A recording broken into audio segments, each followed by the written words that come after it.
Y'all are super duper awesome and fantastic, and I'm kind of running out of gas because I've been covering this, I don't know, nonstop for hours. And I haven't eaten. I should eat. I need to eat. I was supposed to eat sushi tacos, but I've just been working because the storm has been incredible. And now I'm starting out this video with information about Isaias. I think that's how you say his name because this is the new GFS. Where do you think it's going to go? I don't know it because it's just now printing. So where do you think this is going? Remember, I mean, it's like 12 days away, so we'll have to stay tuned to see where the next frame goes. Will it curve up the coast, go out like a Dorian, or will it hit? Either way, I got a bad feeling about Florida. Now let us get back to Hurricane Hanna, which may or may not be a Category 2 storm by now, but either way, it's going to bring some heavy, heavy rain. And I blame Scott Pelia for the intro of this video because he was like, don't look at the 12Z GFS. And honey did. We're looking at infrared. Some hot towers are firing in Hanna's eye wall around the clearing eye. Luckily, Hanna's track means the center will go likely between Brownsville and Corpus Christi into a lower population area. That is great news.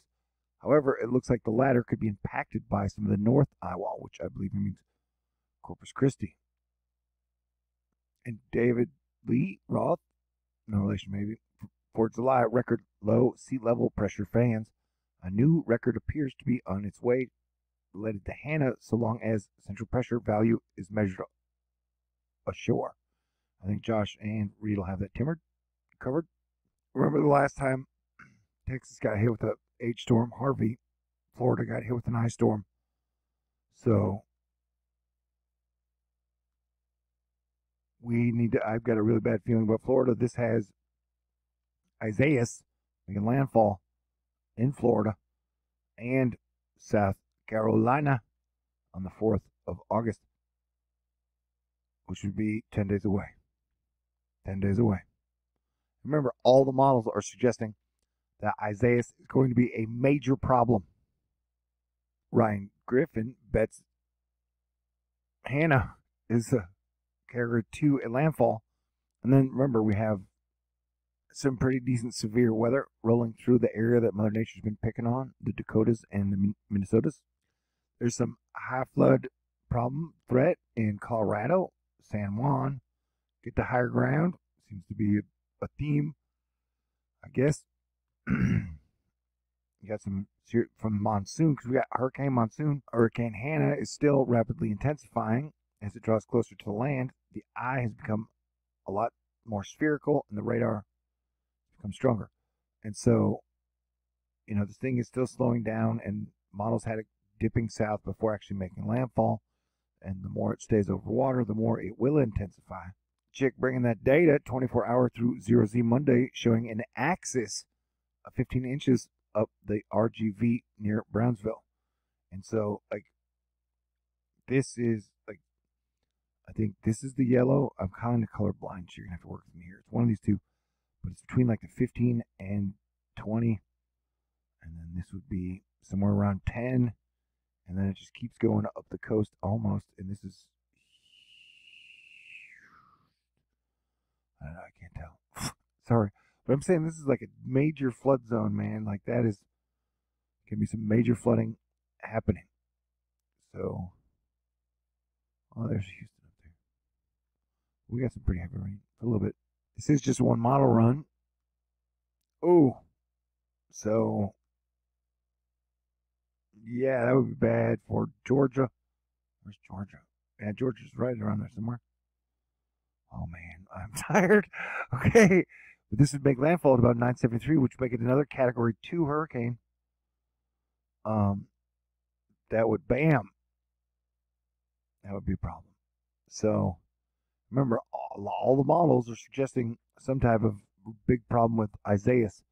And so also that had happened when we had Harvey. Remember, Saturn was in Capricorn. And so Saturn just retrograded back into Capricorn. I think that's a big deal. So I think the 2017 hurricane season and the 2020 hurricane season are going to have some similarities. So we absolutely need to watch out for the I storm and definitely the M storm. We got Reed and Josh are two weather supermen who go do crazy science stuff inside the most dangerous zones there. And this will be Josh's 50th eye penetration. Good job, Josh. Taylor Swift's album was really good. I like good music, so check it out if you like. Steve Cupertino, the western eye wall of Hanna, has recovered substantially over the past 2 hours. Frictional coverage with the Texas coast may be playing a role here, and we'll have to see if Recon finds any notable changes with the winds. I guess it will. Recon hasn't surveyed it in a while, which is weird, but whatever. And remember, it's going to be on the test. Person, woman, man, camera, TV. Person, woman, man, camera, TV. Person, woman, man, camera, TV.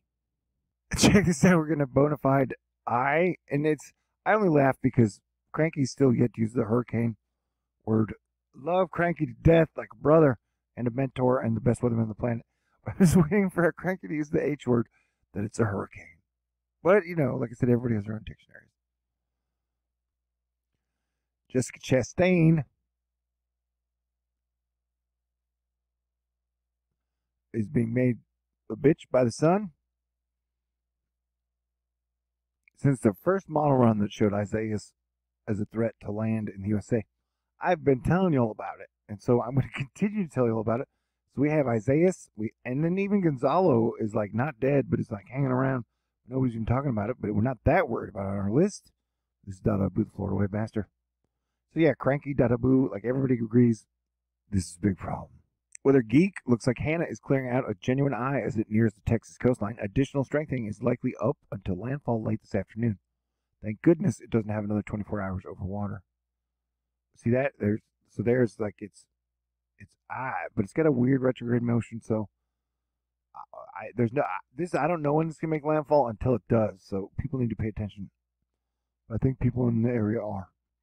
Cranky's watching our first contender. This is 92L Invest, which would be Isaias. Slip up to the southwest Atlantic along the southwest quadrant of the newly organized AB high dominating the Atlantic. Billy Fournay with the northern wall of the Hurricane Hanna approaching, only an hour or so away. That's what they say, but I don't know, man. Corpus Christi is raging. Yeah, and even the waters in Galveston were pretty dang high. Hanna's structure is rapidly improving, with the eye wall looking smoother and more solidified. Radar-derived winds aloft are also increasing. This is highly suggestive of steadying or rapid intensification. The good news, southwest nudge and track, hopefully keeping core south of Corpus Christi. And so hopefully it makes the worst impacts on the least populated area. Cranky's watching the next round of activity gathering itself. The start of the anticipated July 27th through the August 3rd events, which at the same time we'll be having Isaias get real close to land. Yeah, dude, and I don't know. I've taken walks on this very thing right here that you're looking at. I walked down this thing many times, all the way to the edge.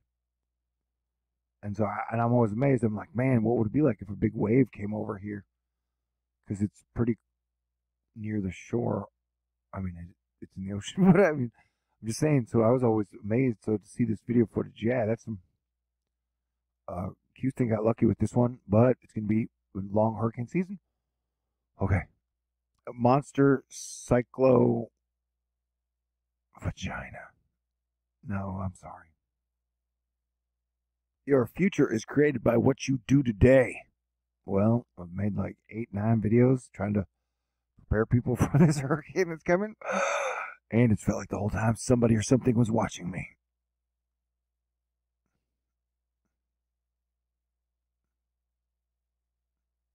Colin Myers showing just how far up the water is coming to, I forget what highway that is. But I like Galveston. I used to drive to the pier and you can walk up and down the beach. Did you know you can walk up and down the beach? Okay. So, but look how close the water's, Jen Carvajno. Douglas track is a little north than it was yesterday. Stay tuned to the Weather Channel for updates. But yeah, man, like, there's Douglas heading to Hawaii. So we've just been hit, or about to get hit, well, by what I would guess would be a Category 2 hurricane. And then Hawaii's going to get grazed. It looks like it's going to hit, crap, I learned the names of the island again. Oahu, Maui, Honolulu. The name's right there. I'm tired. But I'm not complaining. I'm saying, so this is going to graze like back. It's probably going to hit Honolulu. So we're going to get hit by 2 hurricanes, although it may lessen to a tropical storm. But there was a emergency declaration put up by the governor. So, and then we got a 3rd one coming. So yeah, dude, we are on super red alert, man. And from the start to the end, this brought to us by Russ Dangle. This has been an amazing storm to cover. I hope nobody dies because I've kind of enjoyed covering it. And I've definitely done the best I could do to warn everybody a week at a time and every step of the way. Yeah, but all you dickwagons, stay the F away from my good mood. Hey, gang, I got a bad feeling about Isaias. Hashtag Weather Twitter, hashtag Steroid Fight Club. Oh, I guess they cut off the A. Asteroid, we need... Oh, okay. Yeah, this thing's got a long way to go. I mean, it's going to still rain for a long time, bringing a lot of water. Don't take Category 1, Category 2, whatever it is. Focus on the impacts. Wind, rain, surge. Padre Island. You know, I've never been there. I'd like to go someday. When I did my Euro GFS NAM check, it had the landfall anywhere between 3 p.m. to 7 p.m., which would mean 3 more hours before actual landfall, or more. So we just got to keep checking it out. And, yeah, in Houston, we had some pretty heavy rain downpours. Look how close we are to a hurricane. It's amazing how a movement in the atmosphere here or there can be the difference of a soggy Saturday or a natural disaster. Yeah, dude, so those bands are like, it's still going to be banding in, and it's banding all the way into Louisiana. Louisiana's getting quite a bit of rain from this storm. We're talking 12-foot waves. 83 miles an hour, getting some 94-mile-per-hour wind gusts, I imagine. We might even see over 100-mile-per-hour wind gusts. Joe Marducci. Hurricane Hanna formed about 2 weeks ahead of Tropical Storm Harvey in 2005. That means that 2020 has a comfortable lead in the most active hurricane season race. That's not a good sign, but it's good to know. Rapid intensification is not something Texas wanted to hear. And when I've reached this video, that means I've reached most of the information before you got it last time. And it's been an amazing storm to watch. I agree, Brady. And so, you know, so like even today we've gotten like down. Galveston got 5.8 inches. Hobby got 4 inches, and we're going to be continuing to get rain as will the coast as well. All right, calibration time. I'm recalibrating my senses. Josh, Hurricane Man, baby, has 3 Kestrel meters with him, just in case, you know. So it's good to have a backup and a redundancy, and then a backup redundancy. But we'll find out what the pressure is. But yeah, the GFS definitely come out of its slumber. So, bam. It would be funny if it wasn't so sad. So Florida, definitely get ready. I've had a bad feeling. I've been saying Florida with Isaias for a while. I could still be wrong. Nobody knows where it's going.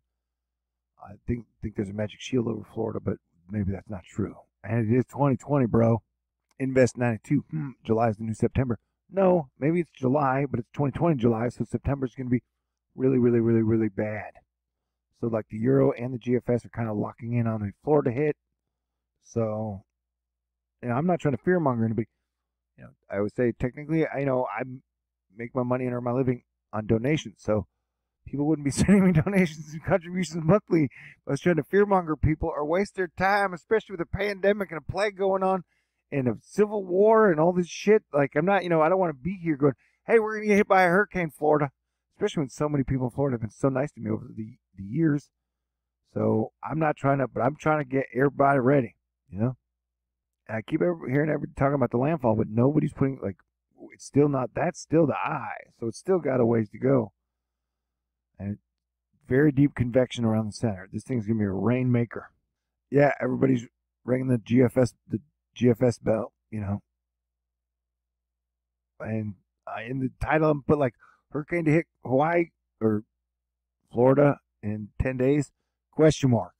People get pissed, but hey, you know what, like, I don't know how to alert people more. I gave people like 8 days on Hanna, and it's go time on this, man. It's go time, all right?